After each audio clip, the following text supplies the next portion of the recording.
Let's get started. Data science for WASH, an opportunity for the sector. That's how I've titled this presentation. That's how I've titled this initiative that I've been starting and developing since the beginning of this year. The idea has been around for a bit longer. And first of all, I'd like to welcome you. Thanks for joining. Thanks for joining from so many different time zones. I'm really happy to see that there's an interest for this. And welcome to join this workshop. I've developed this together with George Michael. He's been supporting this initiative. He's not here today, but he's been supporting me in setting this up. And I'm Lars. I'm an environmental engineer and a WASH consultant for the past 5 years. More recently, I've certified as an instructor for data science with R, and I'm leading this workshop and the initiative behind it. Here's just a few housekeeping rules for today. I'd appreciate if you kept your microphone muted. You can post questions anytime to the Zoom chat, but please note that I won't monitor it while I go through the slides and while I do the tutorial, but I'll go through the questions at the end and we'll try to answer as many as possible at the end of this workshop. If there are technical difficulties during the actual exercises, it's also hard for me to address them as we go, but feel free to get in touch with me after the workshop. I'll share my email address and I'll try to help you figure out the technical difficulties that may arise during the actual exercises. Please take note that this meeting will be recorded. I'd mentioned before that I'm recording it for my own purpose to watch it and see how it went and potentially improve. But if it goes well, I'll consider sharing it publicly as well. So with this, let me pose a few questions. And these are, do you sometimes wonder where people defecate in the open within a city you work in, or if there are any water bodies nearby, who lives downstream of contaminated water bodies and what the prevalence of diarrhea is in those communities, or whether access to safe drinking water decreases the rate of diarrhea disease. These are all questions that could be answered with data. And if you wonder about this, then you may also wonder how to use data visualization to address these questions, how to combine your data with other open data to answer these questions, and how to get data into the right structure to perform different types of analysis. And with that, I'd like to welcome you to Data Science with R. Using open source and free tools, you'll learn how to gather data, interpret results, and clearly communicate findings. You learn how to make sense of different kinds of data, how to tell whether something is probably true or not. And you'll learn how to manage your data and a little bit of statistics and some basic programming skills. But more importantly, you'll learn and know how to apply all of that to real-world problems in academia, business, and society. But why is this topic relevant to the WASH sector? I believe it's relevant because deriving actions from data plays a key role in every organization. The demand on us as WASH professionals to analyze data is ever increasing, but there's very little attention given to the competencies and skills that are needed to satisfy this demand. I also believe that investing into becoming a data-driven organization will pay off in the long run, even if it's a high investment upfront. Here are a few frequently asked questions around data science. What is data science?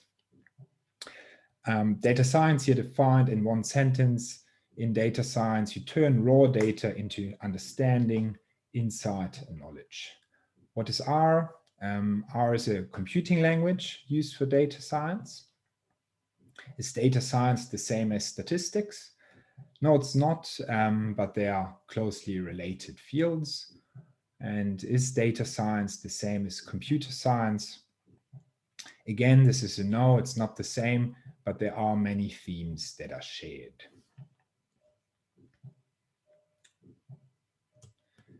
More specifically here, a few frequently asked questions about data science for WASH. Will I learn how to do machine learning? No, not at all. This isn't part of what I teach, but you'll learn core concepts such as descriptive statistics, data visualization is a big focus of my teaching, and some very basic modeling skills. Do you need any prior experience to join my trainings? No.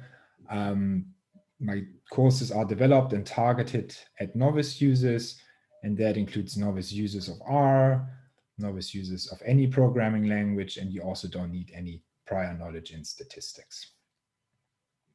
What do I need to learn? Data science. You need a mindset for openness to change, a good portion of vulnerability. You need to like to be challenged, and what I really think you need is a friendly and open community. And how long does it take to learn data science? I think within 3 months with solid tutoring support and coaching and a time effort of roughly 1 to 1.5 days a week with exercises, training, lectures, you'll be able to bring data science practices into your day-to-day job and slowly integrate it into your workflow. So I'd say at least 3 months, but it's a learning journey that can take people many years to really implement everything into their workflows.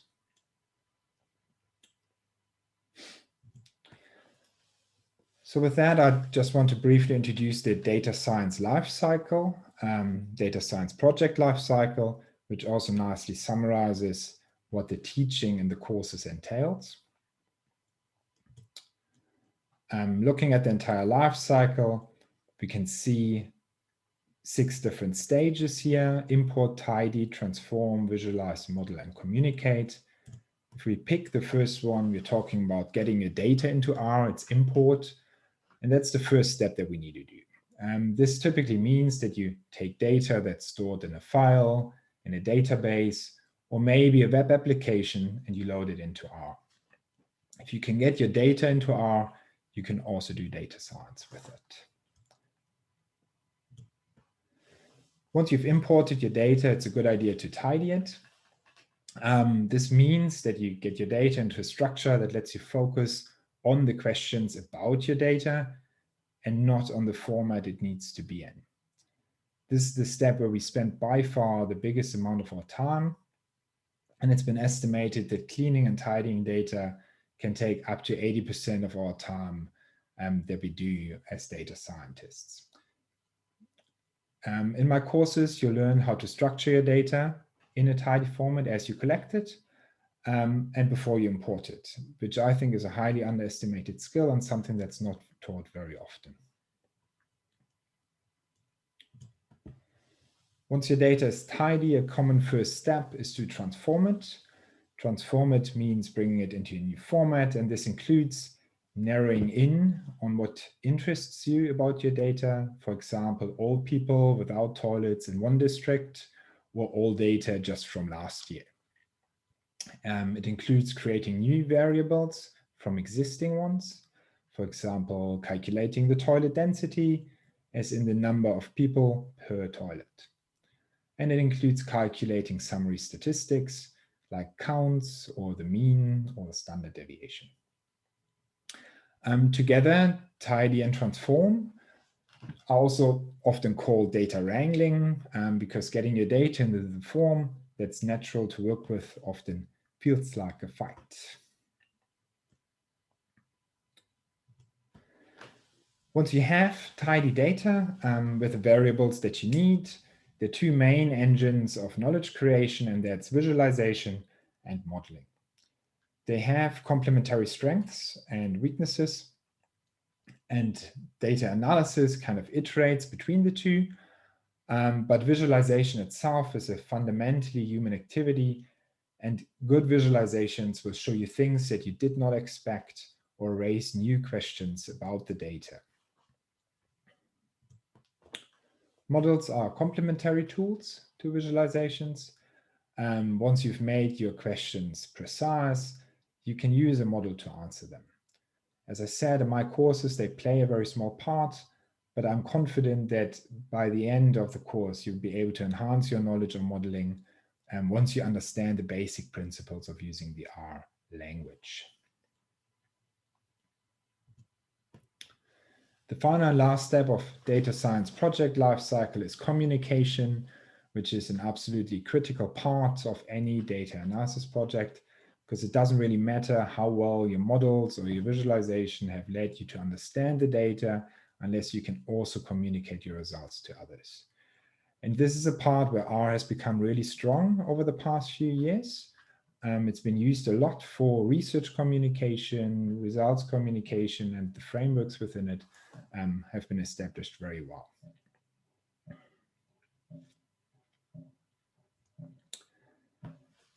What you see here is a little illustration on what it feels like to learn R. You can see the time that you spend on learning it on the horizontal axis, and a scale from I know nothing to I know lots on the Y on the vertical axis.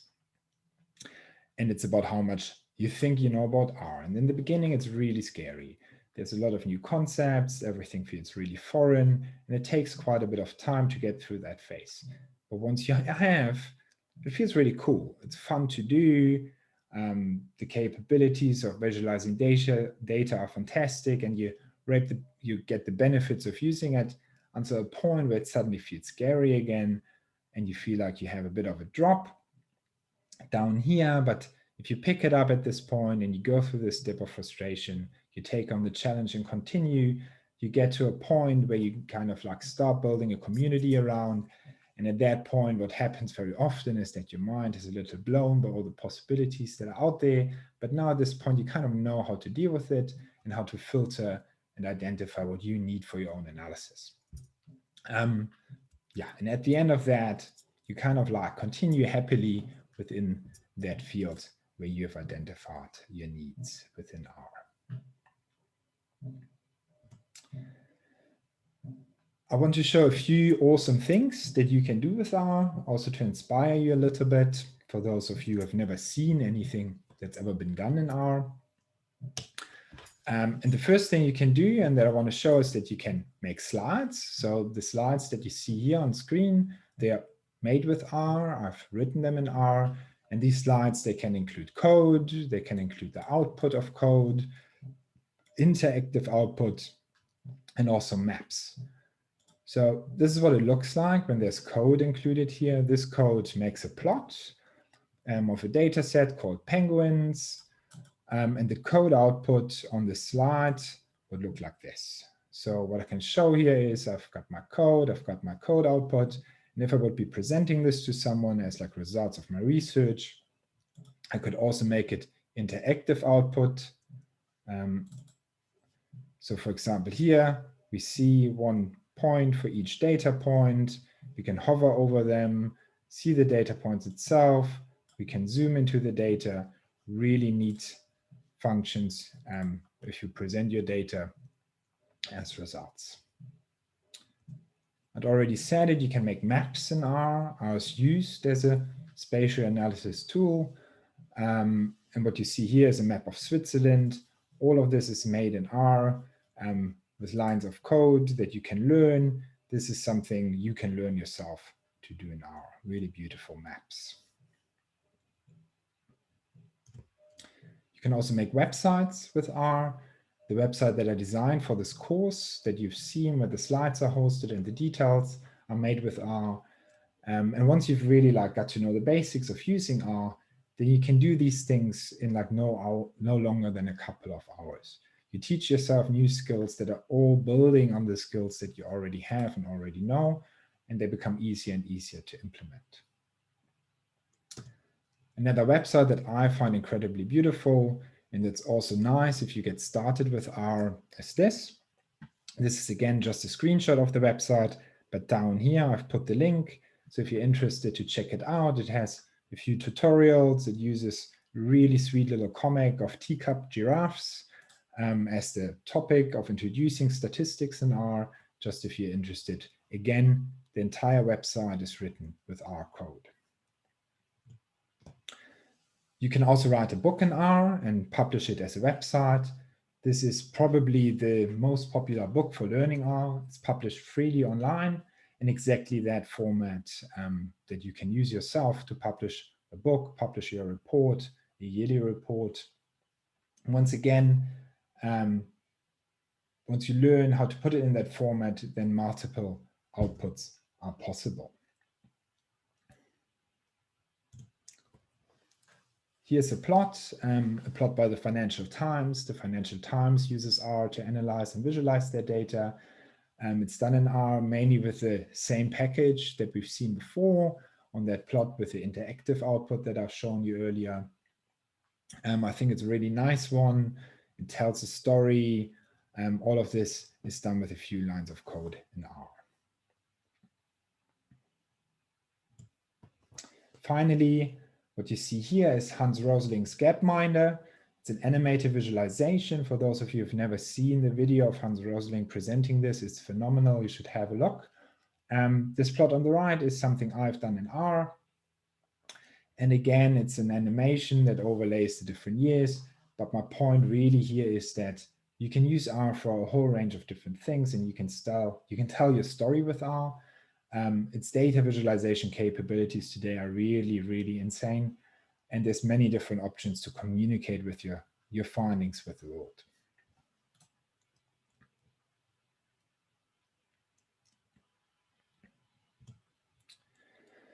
So the final two parts before we get started on doing the exercises, just want to show you what my data analysis projects used to look like about 5 to 6 years ago when I was working as a researcher. And I really thought I was organized. I had my data nicely organized in different folders. But I really wasn't organized. I didn't, if I look back at this today, I wouldn't know anymore which of this data, which of these fields contain the most up-to-date information. If I'd open them, I get some type of errors that I just wouldn't even know where to start, how to fix them. So I wouldn't really understand anymore what my data, my work in Excel even entailed. And I actually realized at that point that when I added to my CV, I was proficient with Microsoft tools like Excel. I wasn't really at all. I didn't know how to use Excel properly. Excel is fantastic. There's many, many great ways of using Excel, but I didn't know how myself. And then instead of learning Excel properly, I decided to invest it into something else. That's R. It's something that's free to use forever and something that has a thriving global online community that you can learn together with. So I started learning R in about 2016, and I've never really looked back. So what does it look like today? My data analysis project.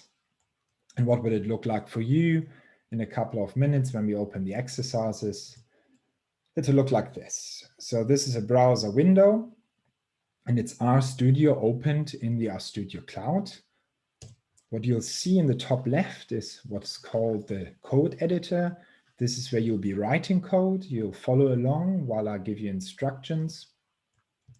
There's two buttons at the top that I'll ask you to use. It's the knit button and also has like a little needle next to it and some wool. And there's a little button with a green C that I'll also ask you to use, just so you have already seen those two. On the top right window is what is called the environment. And this is where things are stored, things will show up there. We'll have a look on the top right into the environment during the exercises.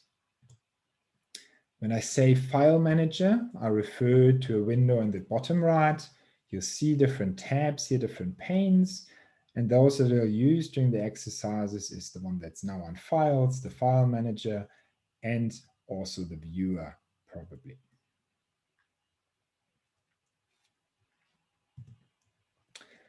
In the File Manager, what I'll ask you to do when we do the exercises is to open exercises. You can see it here on the bottom right. That's what it looks like. We'll start with exercise 1, then we have exercise 2 and 3. So when I ask you to open something in the File Manager and exercise, you'll find it in the bottom right, and you can then just click on it to open it. The bottom left is what's called the console. This is where your R code is executed. So you write it in the top left, it's executed in the bottom left. You don't need to worry too much about the bottom left, but that's what's called the console. And when you open R, those are the 4 windows that are open at the beginning. Okay, before I talk too much about all of this, I would like to put some work into this workshop. And to do this, we have a few requirements. The first one is that you need a free account on the RStudio Cloud. I shared an email yesterday in which I've asked you to do that. If you haven't yet, I'll give you another 2 minutes now to get this done. So you can open this link in your browser, go to the site, sign up for an RStudio account. It's free and it's free to use. You need one of Mozilla Firefox, Chrome, Microsoft Edge, Safari, or Opera, just not the Internet Explorer. So if you have an Internet Explorer open, unfortunately, it doesn't work in the Internet Explorer. I know it will be hard to install any of the others now, but again, I'll offer you to go through the exercise with you another time if it doesn't work today. A laptop or desktop computer is ideal. It will be quite hard to do these exercises on a phone or on a tablet. And if you haven't seen it after the workshop, please read the code of conduct. Just something that I find important, and I think we should put in the back of our minds sometimes. So yeah, I'll just wait another minute here for you to open this link and sign up for an account if you haven't yet.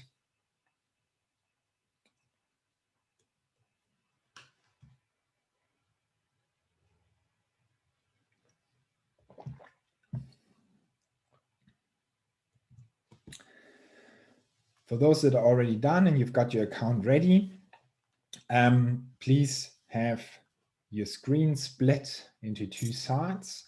You can have your browser open on the left side. It's the window 1. You can open the RStudio Cloud in there. I'll provide a link just now, but please keep that on the left. And then split your screen so you can see Zoom and my shared screen on the right, which is where you watch me write code and explain. And on the left, you write code yourself. Okay. Here's a link. Please open this link in your browser. It will open a project that I've prepared for you in the RStudio Cloud. You can, if you've got it open, copy paste. Otherwise, it's typed rstudio.cloud/project/2301653. It will open a window in your browser. That's the project, and important is when you do that and it opens, click on Save a Permanent Copy. You'll see it's a temporary copy, but to keep your progress, when you close your browser, you got to click on Save a Permanent Copy. I'll do this myself now. You see it on my screen as it develops. You should see the same on your screen in your browser. So I'll click on the link. It opens a new tab in our Studio Cloud. You see deploying project. This always takes a while. What it does in the background, it sets up everything that we need to do our exercises. I've pre-prepared this. And to deploy this the first time on your account, it always takes a moment until everything is loaded. And once you've worked with it and you close it, the next time it will go much, much faster. So it's just the first time that it really takes quite a bit longer.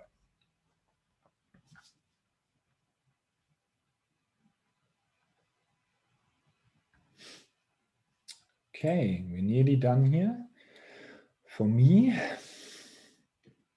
you see at the top here, we still see this sign temporary copy.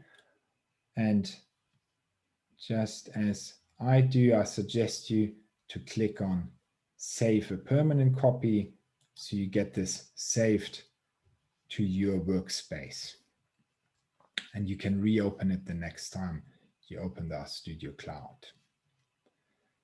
So what do we see here? We see the windows that I've just described. This is RStudio. It's hosted in the cloud, so we can use it on our internet browser. We don't even have to download any software. you see three little lines on the top left here. If you click on it, that's where it gets you to your RStudio Cloud settings. We don't need this for the exercises now, so you can keep it closed just by clicking back on the three lines on the top left. Okay, the first thing we'll do is we go to the bottom right window that says here files. You see the file manager, and we open exercise number 1.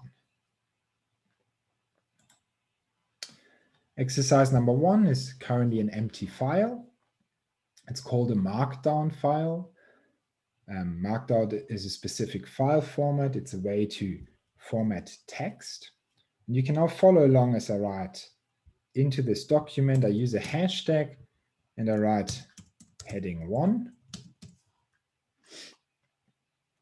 You can see this on line 1. If I hit enter, a new line adds,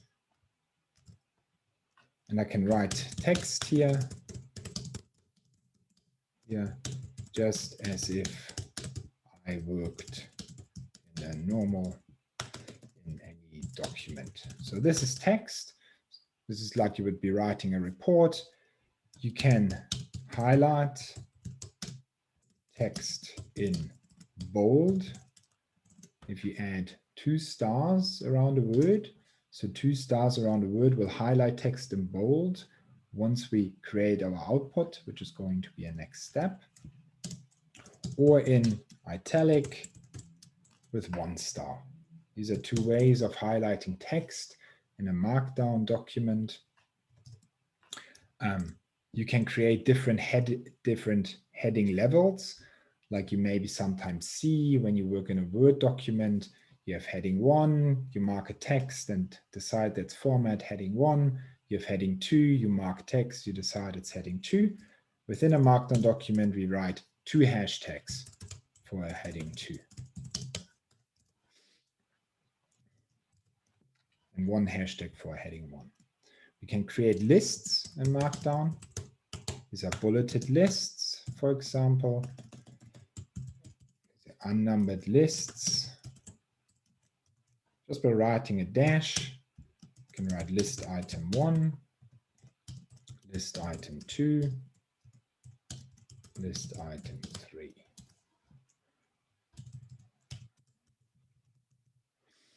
So we can create unnumbered lists in this way, and we can create numbered lists by writing numbers in front of our items. List item 1,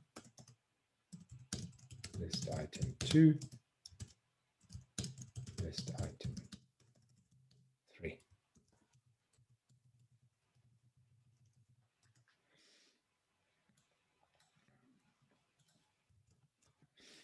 So what we see here now is 2 sections. We have a section called heading 1 that's formatted as a heading 1. We can see a bit of text, a bit of highlighting, and we've created 2 lists. Let me include another heading 3 and add some more text here. So now we have another heading 3, which is the 3rd level in hierarchy in our document in the output. So this is how you can write documents and reports in Markdown syntax, which is plain text. What does that mean? Markdown now interprets our coding within this document. That includes the hashtags, that includes the dashes, the stars around words. When we create an output from this, it will look exactly what we want it to look like, but we do this explicitly in writing it. So you can click here on preview. See that little button here? There's a little globe on it, a yellow arrow. You click on preview, and it opens a new window. And what you get as an output here is an HTML document. That's the document format of the internet. It's ultimately a website. So you can see we have different type headings. We can see them in different sizes here. We can see our text is now in bold, in italic. All of this done within our initial document by using signs instead of doing it manually. We have our bullet, unnumbered lists and numbered lists. That's our output. Okay, so this is the basic of a Markdown document. Markdown only includes text. But within R, there's a document format that's called R Markdown. And R Markdown is our next exercise. So if you go back to the file manager on the bottom right, and you open exercise number 2, you can see it already here on the ending. It says RMD, which stands for R Markdown. And in an R Markdown file, when you open it, R Markdown files combine text with code. Again, what we see here, the text is written in plain Markdown and can use the syntax to highlight text in bold, italic, underlined. And just as we've done it before, we can give our sections headings and give them levels by adding a hashtag. The main difference is that at the top here, you've got some metadata included in your document. So what is here, we see there's a point that's called title, author, the output is defined, and a few other things that aren't relevant for us today. But what I've done in this document is I've listed the tasks for you, and I'm also going to show you how to solve these tasks on the share screen, and you can follow along as I speak.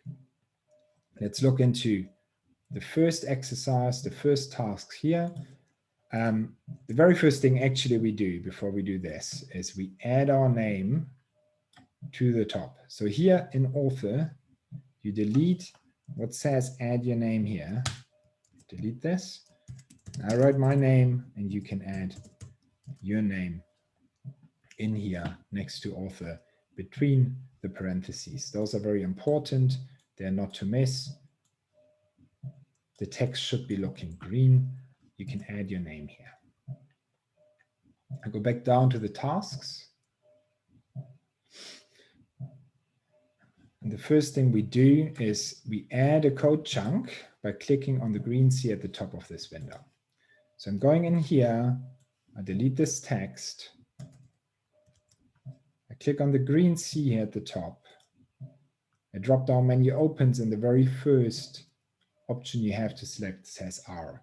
You click on R, and now you've added a code chunk to your document within which you can write code.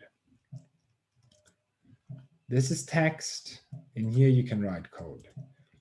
Within this code chunk, we use a function that's called library.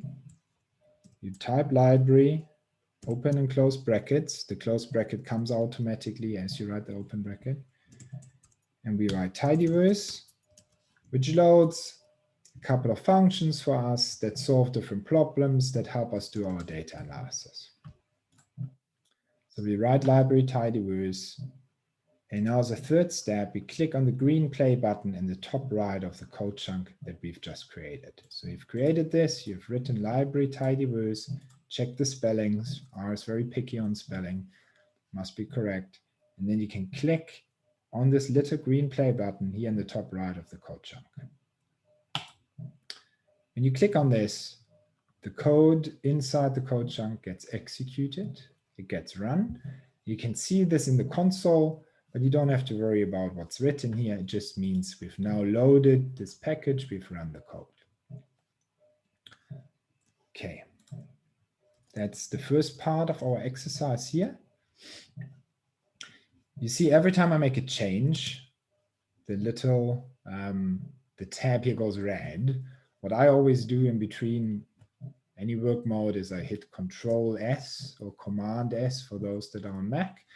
But you can see when you have unsafe changes, it's going to be red. You can also click on the disk. I hit Control Save and the text goes black again. And it means all unsafe changes have been saved. Okay, we're going to our second task within this exercise. It's about importing JMP wash data.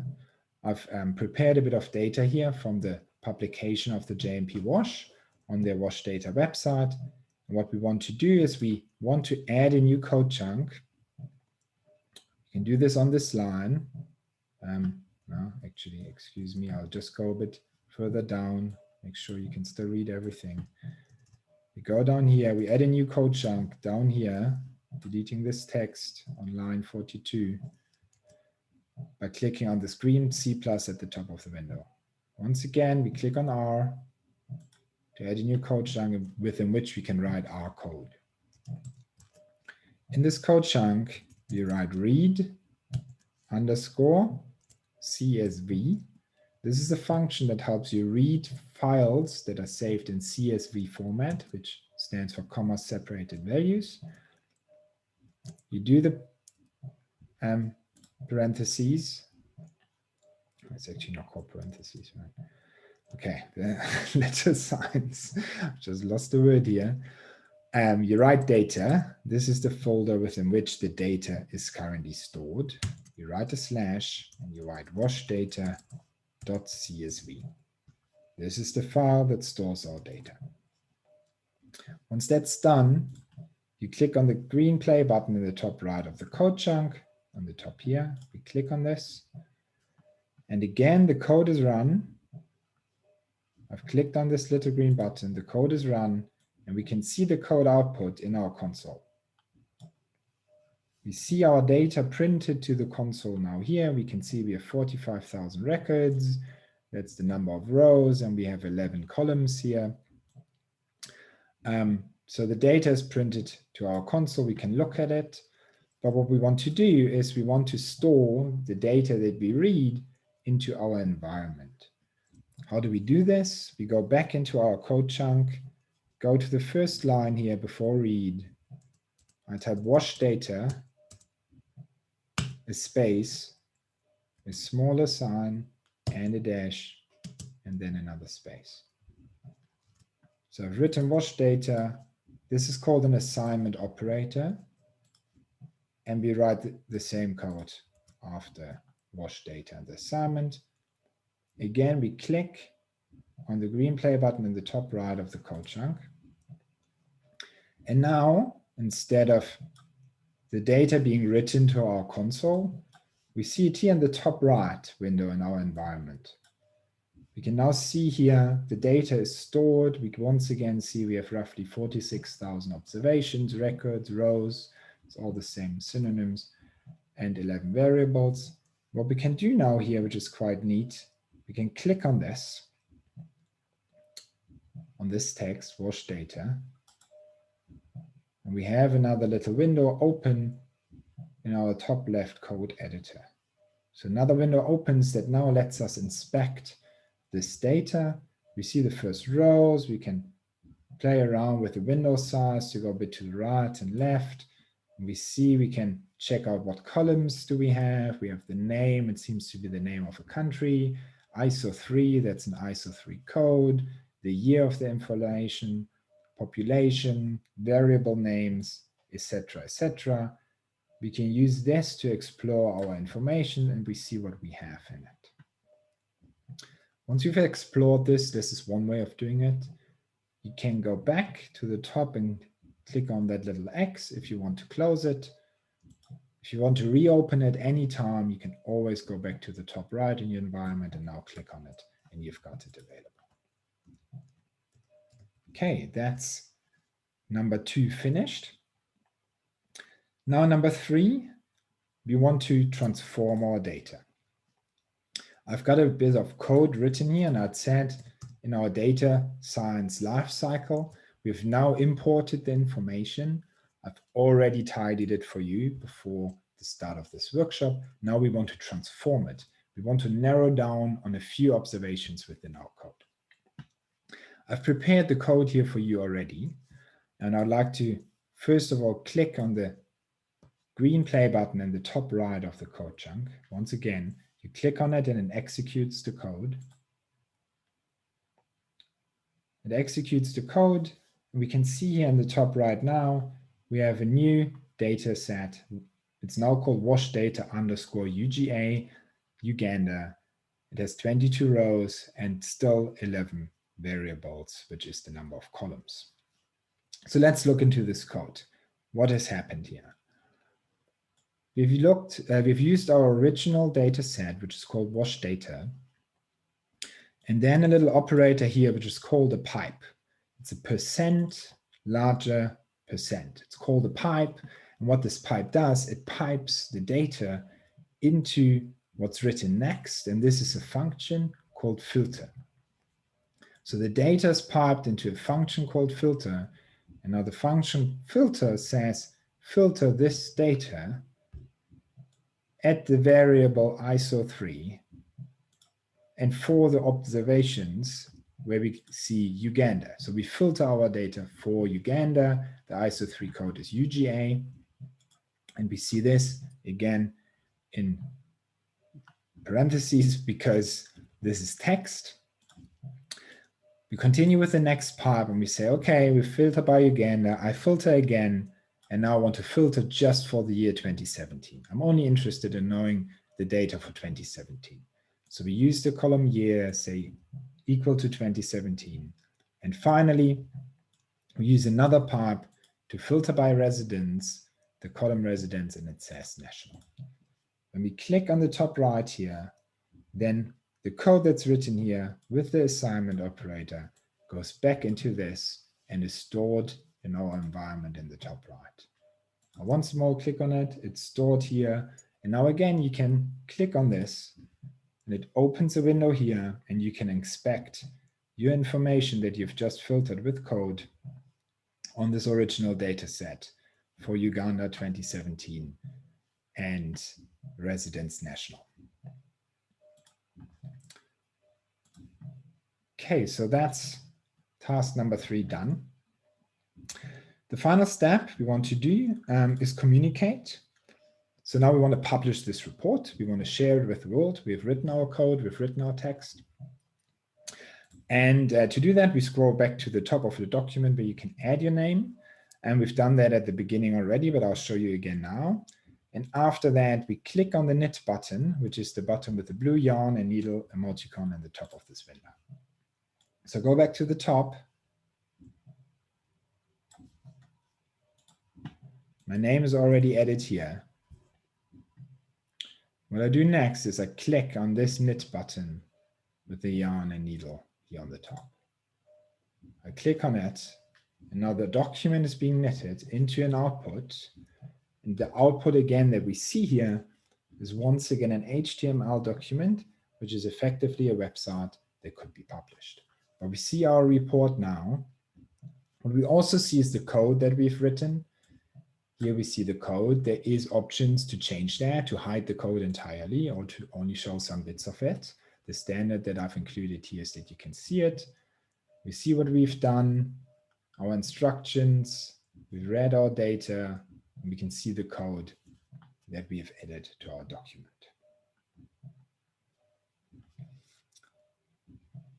So that's the end of exercise number 2. And now I want to go to exercise number 3.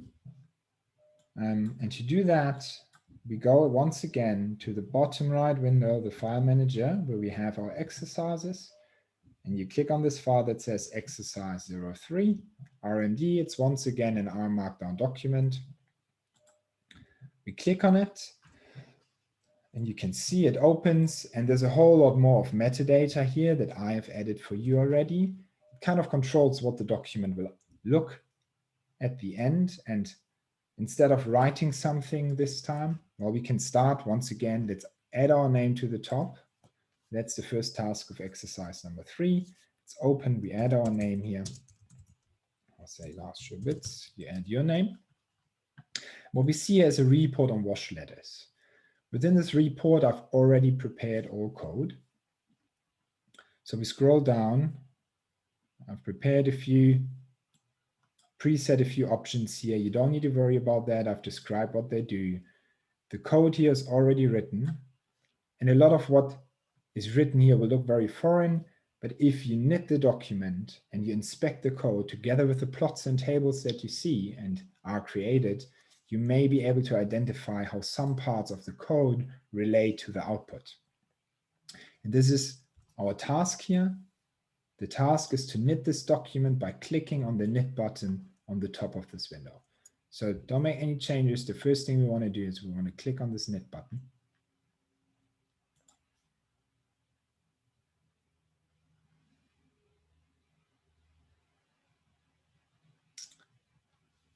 I see. Okay, so I have an error here. This says pop-up blocked. This is probably something that may have already happened to some of you. I'm surprised it only happens now to me. Don't worry about this. This just means that your browser currently blocks a pop-up. Pop-up means there's a new window that's opening. So let's leave this open, don't click anything. And you can look in your browser window at the top and there should be a little sign somewhere with a red icon on. This is where it says pop-ups were blocked on this page. You can click on it. And if you click on it, you can choose to allow pop-ups from RStudio Cloud. So for those of you where that has happened, and it's happened in the last exercise already, this is how to fix it. We say always allow pop-ups and redirects from RStudio Cloud. It's nothing dangerous. You can allow that. Standard is that it's blocked. Click on done. And you can click try again. If you've closed the window and you've clicked cancel, then you can rename the document by clicking on that button. I'll click off try again. And now this should work. You already see this looks a little different than the document we've seen before. I've got a table of contents here on the top left. And the style of the document is a bit different. These are all things that I've controlled in the top of the R Markdown documents. We can go through here. We see I've explained what this is. It's a report. We're loading our packages and import our data. We can click through it. I've done some data transformation here to get color scales from the JMP plots. These are things that I have defined for you. And now when we get into it, we see wash report for Uganda. Here's the drinking water ladder, and here's described. What you see here now is the code that I've written to make this plot below. You've already learned how to filter data. So these are the first things we do here. We filter information. I want the service water and the indicator type water ladder. And here's our data visualization. Again, when you inspect the code together with the plot, there may be things that you recognize. This is how our code is written, and this is how visualizations are done. I have 3 ladders here. I've got the drinking water ladder, the sanitation ladder, and the hygiene ladder. They all have pretty much the same code, and you can inspect it and look at it and try to see and understand how plots are created within R. So then is the output. That's something we can share. You can share an HTML file via an email. Someone can open it, but they would open it in their browser. But you could also host it as a website. You can host your report publicly as a website for anyone to open and explore it. The last thing I want to do here is go back to the top. And you see here on line 12 something that's called params. It stands for parameters. And I've predefined here, I want data from 2017, Uganda, and national. You can change this to a country of your choice. Important is that the country name is written in the same way that it is in the JMP dataset. So maybe choose a name where you're sure how it's written and spelled. Let me choose my home country. I'll choose Germany. So write Germany here, where I had Uganda before.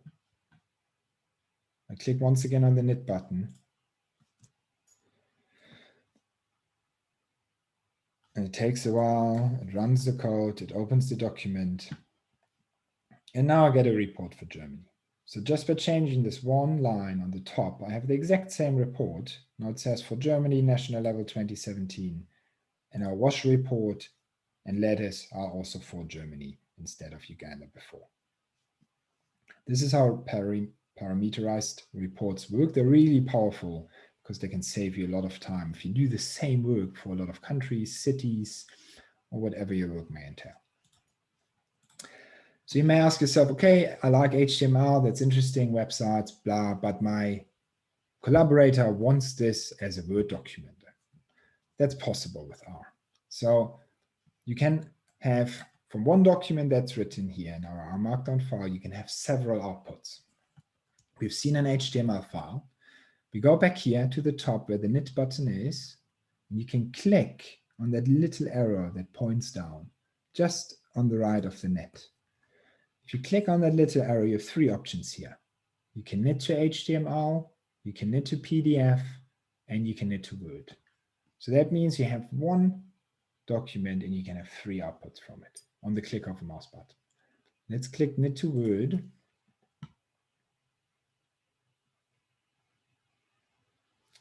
A new window opens and it says our Markdown has finished rendering. You have 2 options, download file and OK. You can click on download file because the file needs to be downloaded so you can open and see it. When I click on download file, it does exactly that. I click on the bottom here to file show. You have this file now in your downloads. Oh, no, it doesn't open for me here. So if this hasn't opened, it should be in your downloads and you can open and see it. What I'll do here is I'll open it in the file manager. So where we've seen our exercises, we also see all our outputs. We have the HTMLs. Now we also have the Word document. I click on this. Oh, it still doesn't do it. Okay, let's see. So I have to actually open my folder on my laptop. Oh, yes. Okay, so I see it in a different window, but I'll show it to you now what the output looks like. Here's the report that we've just created. So instead of an HTML file, you now get a Word document that you can share with your collaborators. For comments, for code, you can use the typical tools that you know from Microsoft Word. The third option is a PDF. The PDF is quite nice because it's LaTeX formatted for those of you who know what LaTeX is. But you can click on knit button, the little arrow, knit to PDF. A new window opens. And ta-da, here is output number 3, a PDF document formatted in a way that you can share with your collaborators. You can hide the code inside those documents. You may say, okay, that's great, but my collaborators, they don't want to see the code that I've written. And you can hide this by going back to the document in exercise 3. And here in the beginning, I've made a few pre-settings. And just by changing this value from true to false, you override the value on the first line, echo equals true to echo equals false, which means in the output, you won't see the code anymore. I'll show you once again. Let's do HTML once more. Knit button, knit to HTML. And here's the document. And we can now see our plots and the entire report with the code hidden. So you can share it with your collaborators in a way that's useful for them. Okay, this is it. These are our exercises that I wanted to take you through. I'll now go back to the slides once more, just before we go into a few questions. We have a bit of time left, about 20 minutes now. But let me go back to my slides. I hope this has worked for most of you. But I want to speak a little about what's next and also what you can do if it hasn't worked. So what is next? Next is we're looking back into this graph, and what I'm pretty sure where you'll be now after these exercises is still at the very beginning here, and that's absolutely fine. It's impossible to really learn and understand what happens there, what we've just seen in just about 20 minutes. But I can help you get through this scary part at the beginning, and also can help you to get through the first step if we work together, and I can help you learn R in the courses that I teach. If you could not follow through the exercises now for any reason, if that may be technical difficulties or I've spoken too fast or something hasn't worked for you, please get in touch, send me an email. I would be more than happy to help you and do this once again together so you can also get the benefits of doing the exercises. So what to do if you're interested in a course on data science for WASH? I would love to give you a link and say, hey, sign up. We're starting next week. I can't because the course doesn't yet exist. But I'm looking for people who help me develop it, or even people that are interested in taking part of it. And it really helps me if you fill out this form. It's 10 questions. It should take you a maximum 5 minutes. And it just helps me understand a little better who you are, what your needs are. And with that, I can better pitch for funding or, like develop towards your needs. So I'd really like to ask you to fill out this form. I'll also put this link into the chat. Oh, I see there's a few comments here. I'll address your questions just now, but oh, that's a direct. I'll just share the link to the form into the chat. I'd like it if you could fill it out after this workshop. I really appreciate that. If you want to continue learning immediately and now, and you can't wait for course, which is totally understandable, I'll really recommend this book. I had it earlier on, I had it open. You can access it freely, and there is a community that works through this book together. So you don't have to do this by yourself. There's a community of people that schedules regular intervals where you can they can sign up and then work through the book together. And if you're interested in just following along the development of data science for WASH, you can join a Slack workspace that I've established where we exchange about the development of this course. We exchange about WASH data, and you can click on this link on the slides. Once you open the slides on the website to join the Slack workspace, you can follow along on Twitter or also get in touch via email. I'm very happy to also be exchanging over email. If you know someone else that could be interested in learning from this and that someone else couldn't be here today or doesn't know about it, then I appreciate if you can share the info about the next round of this workshop. I've scheduled it. It's on the 29th of July. It's at the same time, CET time, Zurich, 3 p.m. And here's a sign-up link that you can share. You can also share the website, which I'll update to reflect the same link for sign-up. Yeah, at the very end, I would like to thank you. Thank you for joining today. Thank you for your time. I really appreciate it. I also like to thank the developers of the R packages that enable me to write them even as slides. These are developers that spend their time on developing packages. The material is license free. You can reuse it yourself, remix it, anything you want.